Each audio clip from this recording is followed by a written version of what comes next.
ইরানের আকাশসীমায় নাস্তানুবুদ যুক্তরাষ্ট্র ইসরায়েল 2 দিনে শত্রুর অত্যাধুনিক ফাইটার জেট সহ বেশ কয়েকটি হেলিকপ্টার ধ্বংস করে দিয়েছে তেহরান।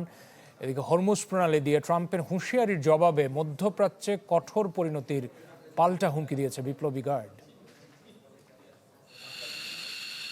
আকাশসীমায় ইরানের কাছে একের পর এক ধরাশায়ী হচ্ছে যুক্তরাষ্ট্র ইসরায়েল।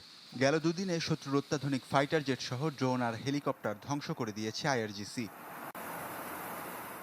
নতুন করে যুক্তরাষ্ট্রের সেনাবাহিনীর দুটি ব্ল্যাক হক হেলিকপ্টার ভূপাতিতের দাবি করেছে তেহরান। বিধ্বস্ত যুদ্ধবিমান F-15 ক্রুকে উদ্ধার করতে গেলে হামলার শিকার হয় হেলিকপ্টারগুলো। এর পাশাপাশি একটি C-130 সামরিক পরিবহন বিমানও ধ্বংস করেছে ইরান। 2 দিনের রুদ্ধশ্বাস তল্লাশি শেষে অবশেষে উদ্ধার করা হয়েছে ইরানে ভূপাতিত মার্কিন যুদ্ধবিমানের নিখোঁজ ক্রুকে। ট্রুথ সোশ্যালে ট্রাম্প জানান, উদ্ধার হওয়া এই কর্মকর্তা একজন কর্নেল পদমর্যাদার অস্ত্র বিশেষজ্ঞ। তীব্র গোলাগুলির পর তাকে ইরান থেকে বের করে আনে সেনাবাহিনীর উদ্ধারকারীরা। ট্রাম্প আরও জানান, বর্তমানে আহত হলেও ঝুঁকিমুক্ত আছেন এই কর্নেল। এই বৈমানিকের খোঁজে ছিল ইরানও। রীতিমতো পুরস্কার ঘোষণাও করে তেহরান। এদিকে হুমকি পাল্টা হুমকি, আগ্রাসন ও প্রতিশোধের লড়াইয়ের মধ্য দিয়ে ষষ্ঠ সপ্তাহে গড়ালো ইরান বনাম যুক্তরাষ্ট্র ইসরায়েলের সংঘাত। Lily ultra soft serum gel, যা গভীর থেকে স্কিনে দেয় 3 গুণ সিরাম হাইড্রেশন। সিরাম জেল হাইড্রেশনে ব্রাইট থাকো সব সিজনে। আকাশপথে পরপর যুদ্ধযান হারিয়ে ক্ষুব্ধ মার্কিন প্রেসিডেন্ট।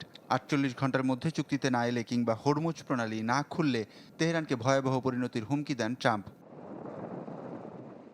ইরানের জ্বালানি স্থাপনায় হামলা চালাতে ট্রাম্পের নির্দেশের অপেক্ষায় বলে জানান ইসরায়েলের প্রতিরক্ষা মন্ত্রী। ইরানকে ধ্বংস করে দেওয়ার প্রত্যয় জানান বেনিয়ামিন নেতানিয়াহুও। আমি কথা দিচ্ছি, ইরানকে আমরা গুড়িয়ে দিব। আমরা সেটাই করছি। তাদের একটি পেট্রোকেমিক্যাল কমপ্লেক্সে হামলা চালিয়েছি আমরা। নতুন করে ইরানের বেশ কয়েকটি এলাকায় হামলা চালিয়েছে যুক্তরাষ্ট্র ইসরায়েলের সেনারা। মধ্যপ্রাচ্যের বেশ কয়েকটি স্থাপনায় আঘাত হানে আইআরজিসি। হামলা হয় বাহরাইন, কুয়েত আর আমিরাতে। ওয়ালিউল্লাহ ফারুক, চ্যানেল 24।